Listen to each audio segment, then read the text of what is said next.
बात हो गई है और ताली बजनी चाहिए तो बिल्कुल बजा दिया करे। ये ना हो कि आपको इशारा करना पड़े कि भाई बजाओ।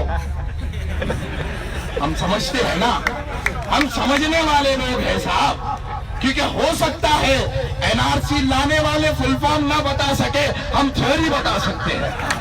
तो आपके बीच मौजूद मेरी बहन ये बात करेगी।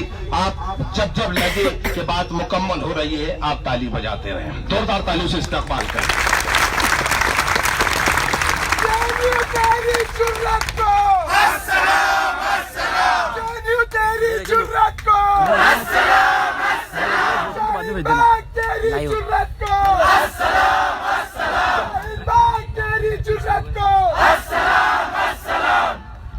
यहाँ पे आए हुए सभी लोगों को जेएनयू और भारत की छात्र फेडरेशन की ओर से मेरी क्रांतिकारी इस्तकबाल और जय भीम लाल सलाम।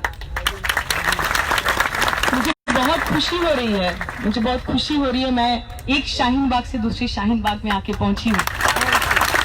अभी 26 तारीख के दिन, जिस दिन हमें हमारा संविधान मिला, हमें सब लोगों को समान होने का अधिकार मिला, उस दिन हम थे दिल्ली की शाहीन बाग में।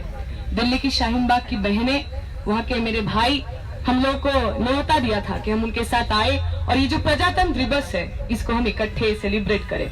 इतनी खूबसूरत वो पूरा नजारा था, जहाँ पे एक तरफ ये जो गोदी मीडिया, ये जो आरएसएस बीजेपी की जो दलाल मीडिया है, ये जा जाके घूम घूम के बोल रहा था कि शाहीन बाग में जो महिलाएं बैठी हुई है वो तो 500 रुपए लेके बैठी हुई है। तो शाहीन बाग की हमारी दादी अम्मा बोली उनका जरूरत है तो आए और हमें 1000 रुपए देके देखे कि हम यहाँ पे उठ रहे हैं कि नहीं आ रहे हैं। शाहीन बाग का ये ऐलान था कि जो दल्ला मीडिया है, जो दलाल मीडिया है, वो बिकाऊ हो सकता है, पर इस भारतवर्ष का जो जनगण है, जो आम नागरिक है, वो बिकाऊ नहीं है। वो किसी से भी पैसे से भी किसी राजनीति में से बिकने नहीं वाला है। मुझे बहुत खुशी हो रही है। उस शाहीन बाग का जो मैसेज है, उस शाहीन बाग का जो जज्बा है, उसी जज्बा को लेके मैं आप लोगों के बीच एक दूसरे शाहीन बाग में आई हूँ। दिल्ली की शाहीन बाग से दिल्ली गेट की शाहीन बाग में आई हूँ और मुझे जज्बे की कोई फर्क नहीं आ रही है। मुझे कोई जज्बे के ऐसे नहीं लग रहा कि वहाँ का जज्बा कुछ अलग था, यहाँ का जज्बा कुछ अलग है। क्योंकि हमें लगता है भारतवर्ष के जो लोग हैं, चाहे वो किसी भी जात धर्म मजहब के हो सकते हैं, वो एक किताब पे सबसे ज्यादा विश्वास रखते हैं। उस किताब का नाम है संविधान। बाबा साहेब अम्बेडकर ने वो संविधान हमारे हाथ पे थमाया और कहा, ये जो इतने सालों से जो ब्राह्मणवाद चला है, जो जातिवाद चला है, जो मनुवाद चला है, जो कहा है अगर आप दलित है, अगर आप पिछड़ा है, अगर आप ओबीसी है, तो इस भारत में आपका कोई स्थान नहीं है।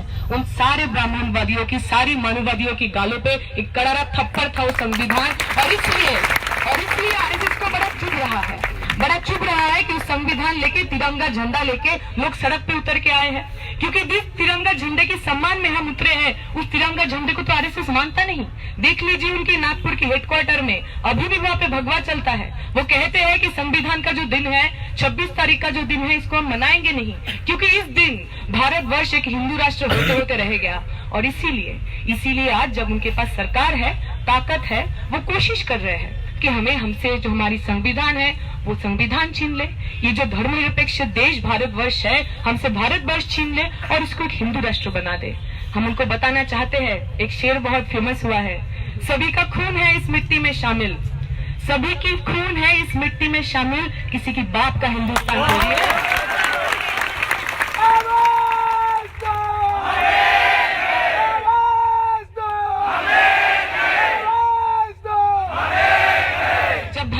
बना था, जब इस देश के लोग ब्रिटिशों के खिलाफ लड़ रहे थे, तब उसमें भगत सिंह का खून था, उसमें अशफाक उल्लाह खान का खून था, उसमें खुदीराम बोस का खून था।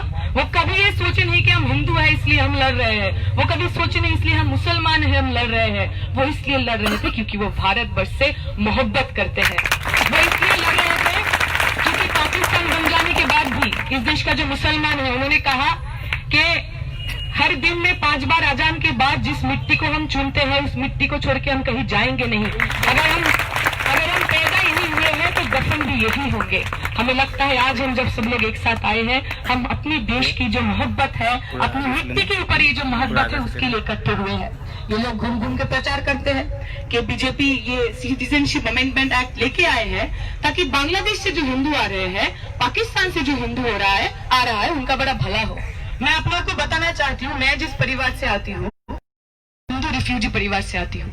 मेरा जो परदादा थे वो बांग्लादेश से आ गए थे और मैं आज आपके साथ इसलिए खड़ी हूँ क्योंकि मुझे लगता है इस भारतवर्ष के लिए अगर कोई खतरा है तो वो खतरा आरएसएस है, अगर कोई खतरा है तो खतरा बीजेपी है। मैं अपने दादाजी से पूछा था, दादाजी आपको तो आपके मजहब के कारण बांग्लादेश छोड़ना पड़ा, फिर आप भारतवर्ष में आके क्यों हिंदू राष्ट्र की मांग नहीं किए? वो कह रहे थे कि जब हम बांग्लादेश में थे हम भाई थे, हमने देखा एक दिन अचानक से वो जो राष्ट्र है उसके साथ कुछ मजहब जुड़ गया तो जो भाई थे वो एक दूसरे का कातिल बन गए। हम जब हिंदुस्तान में आए थे हम इसलिए हिंदुस्तान में आए थे क्योंकि हिंदुस्तान का कोई मजहब नहीं था, हिंदुस्तान धर्मनिरपेक्ष था। हम नहीं चाहते जैसे हमारा घर जलाए और किसी का भी ऐसा घर।